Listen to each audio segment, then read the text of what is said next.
भारत के उत्तराखंड के चमोली जिले की नीति घाटी में ग्लेशियर के टूटने से पास का तपोवन बैराज पूरी तरह से ध्वस्त हो गया और धौली नदी में बाढ़ की स्थिति पैदा हो गई।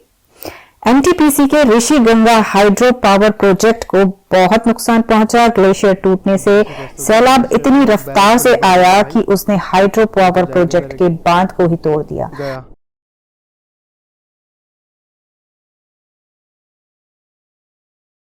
प्रोजेक्ट तकरीबन 60 से 70% तक पूरा हो चुका था और इस प्रोजेक्ट पर करोड़ों रुपए की धनराशि खर्च हो चुकी थी, लेकिन प्रकृति के एक झटके ने सब बर्बाद करके रख दिया। इस प्रोजेक्ट पर काम कर रहे तकरीबन 150 लोगों का अब तक कुछ पता नहीं चल पा रहा है।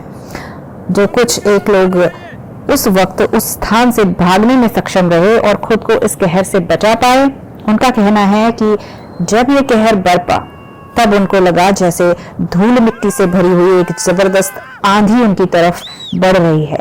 जब तक वो कुछ समझ पाते, वो आंधी उनके कई साथियों को अपने साथ बहा कर ले गई। आईटीबीपी, इंडियन आर्मी, एसडीआरएफ और नेशनल डिजास्टर रिस्पांस फोर्स की टीम्स लगातार रेस्क्यू में लगी हुई हैं और कुछ लोगों को मलबे से बाहर निकालने में कामयाब भी रही हैं। और इन कठिन परिस्थितियों के बावजूद ये लोग दिन रात रेस्क्यू ऑपरेशन में लगे हुए हैं। ये देखिए इस वीडियो में कितनी रफ्तार से ग्लेशियर के साथ मलबा बह रहा है।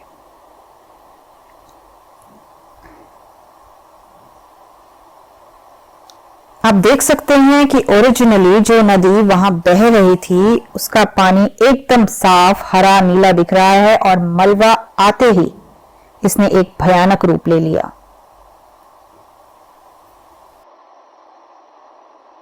चलिए आपको बताते हैं कि ग्लेशियर्स आखिर होते क्या हैं। ग्लेशियर वैसे तो सिर्फ बर्फ की एक नदी होती है और खतरनाक भी नहीं होती, लेकिन जब यह टूटने के साथ विशाल रूप ले लेती है तो नदियों की बाढ़ से भी ज्यादा खतरनाक हो जाती है। आज पृथ्वी का 10वां हिस्सा ग्लेशियर की बर्फ से ढका है। ग्लेशियर वहां बनते हैं जहां बर्फ हर साल जमा होती रहती है और उसके बाद पिघलने लगती है। बर्फबारी होने के बाद ये बर्फ दबने लगती है और उसका घनत्व यानी कि डेंसिटी बढ़ती चली जाती है। ये हल्के क्रिस्टल से ठोस बर्फ के गोले में बदलने लगती है। जब नई बर्फ इसके ऊपर पड़ती है तो इसे और नीचे दबाने लगती है।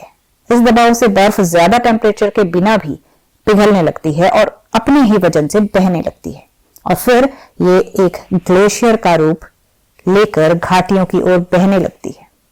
ग्लेशियर्स दो तरह के होते हैं, पहाड़ी ग्लेशियर और बर्फ की चादर वाले ग्लेशियर्स। उत्तराखंड की घटना का संबंध पहाड़ी ग्लेशियर से है जो ऊंचे पर्वतों के पास बनते हैं और घाटियों की ओर बहते हैं।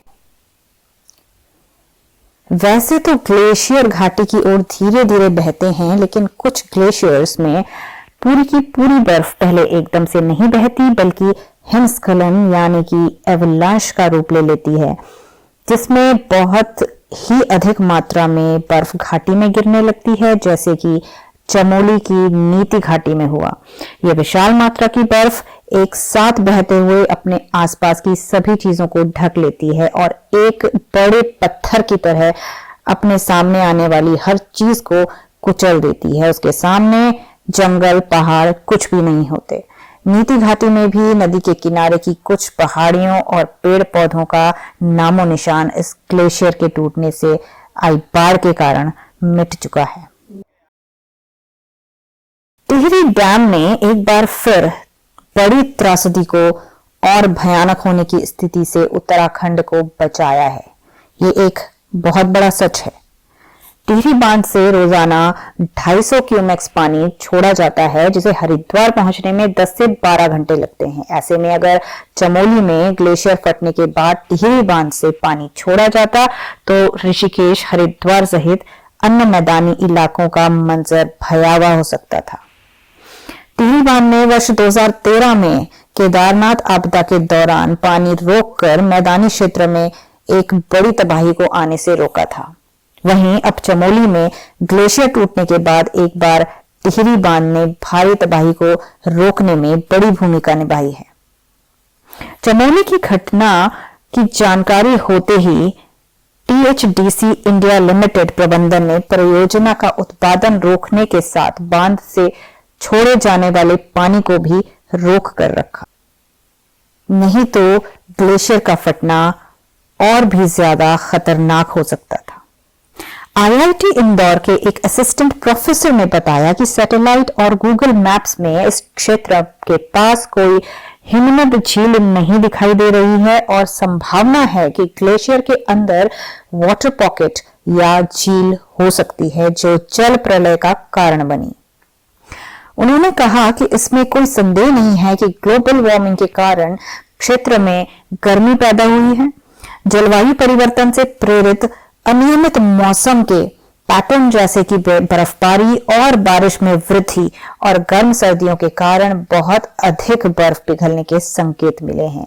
बर्फ की थर्मल प्रोफाइल बढ़ रही है, जहां पहले बर्फ का तापमान -6 से -20 डिग्री सेल्सियस तक था, अब यह -2 रह गया है, जिससे यह बर्फ पिघलने के लिए अति संवेदनशील है।